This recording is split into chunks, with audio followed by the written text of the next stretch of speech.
يا أيها الناس أنتم الفقراء إلى الله والله هو الغني الحميد إن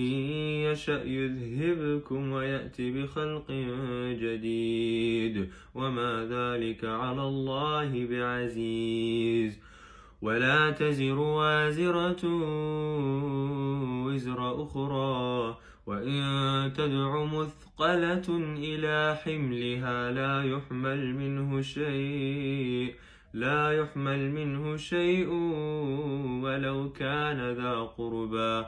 إنما تنذر الذين يخشون ربهم بالغيب وأقاموا الصلاة